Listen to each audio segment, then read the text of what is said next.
الحمد لله رب العالمين الرحمن الرحيم الحمد لله رب العالمين والصلاة والسلام على رسوله الكريم وعلى آله وأصحابه وسلم تسليما كثيرا. أما بعد، أعوذ بالله من الشيطان الرجيم. بسم الله الرحمن الرحيم. سبحان الذي أسرى بعبده ليلا من المسجد الحرام إلى المسجد الأقصى الذي باركنا حوله لنريه من آياتنا إنه هو السميع البصير. صدق الله العظيم. رئيس الحفل المبجل والمستمعون الكرام، أريد أن ألقي أمامكم خطبة وجيزة باللغة العربية حول موضوع قضية فلسطين والمسجد الأقصى.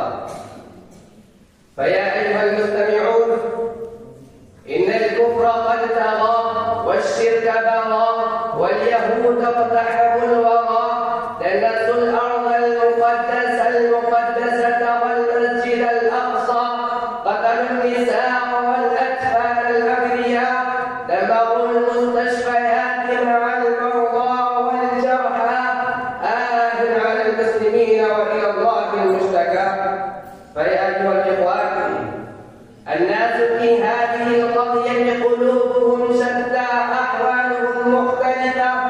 العقلاء صاروا سفهاء، الأغنياء تحولوا إلى ضعفاء، وحملوا لواء الأمن حيارى. على المسلمين وإلى الله المشتكى.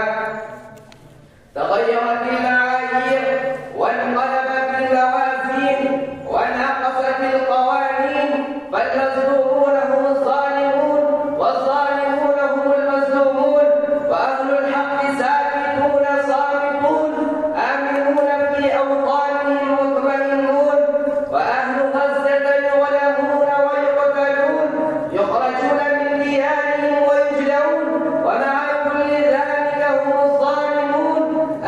على المسلمين وإلى الله المشتكى. بارك الله لي ولكم في القرآن العظيم. ينصرون دولة إسرائيل الغاصبة وهم لا يعلمون، يستخدمون منتجاتها وهم عنها غافلون، يفضلون مأكولاتها المشوكة ومشروباتها المضرة المهلكة ولا يشعرون. والله إنها لأضحوكة ما فوقها من أضحوكة. على المسلمين وإلى الله المشتكى. أحبتي في الله، فعلى كل مؤمن فيه ربق الإيمان، وعلى كل مسلم يؤمن بيوم الميزان، بل على كل إنسان يحترم الإنسانية أن يقوم ضد هذه الهمجية العنيفة الشيطنة الرضيلة، واضطهاد القوة الإسرائيلية الظالمة الماكرة الغافية الغاصبة بكل ما يستطيع من العمل، وما يجب عليه من كلام الفصل، ويترك الهزل ويحصل على الفصل.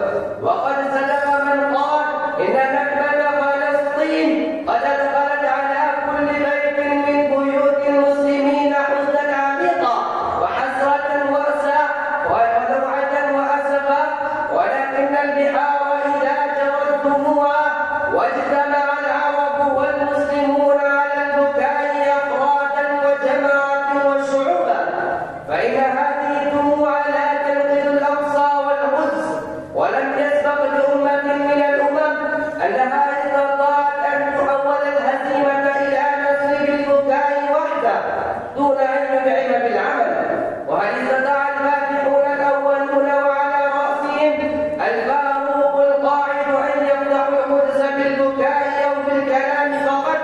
إن الفاتحين الأولين من المسلمين صلاح الدين الأيوبي رحمه الله، وكانوا يجودون بأموالهم وأنفسهم في سبيل الله، وكانوا يرجون إحدى الحسنين الشهادة أو النصر، وكانوا يعدون أنفسهم كما في قوله تعالى: وأعدوا لهم ما استطعتم من قوة ومن رباط الخيل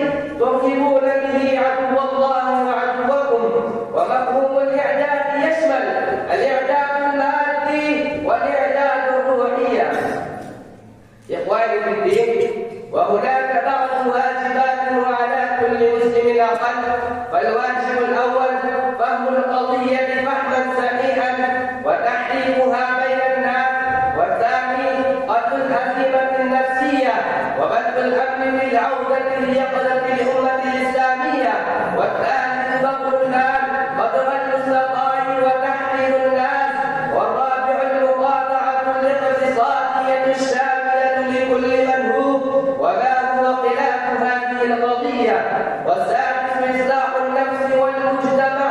وهكذا سيعود إن شاء الله المسجد الأقصى، وسننتظم جميعا صفوفا طويلة ونتك بأقدامنا حساءها المستنيرة ونجلس سويا نسمع صوت إمامنا مدويا مرتلا قول الله تعالى: فإذا جاء أواب الآخرة ليسوء وجوهكم وليدخلوا المسجد كما دخلوه أول مرة وليتبعوا ما علوا تدبيرا.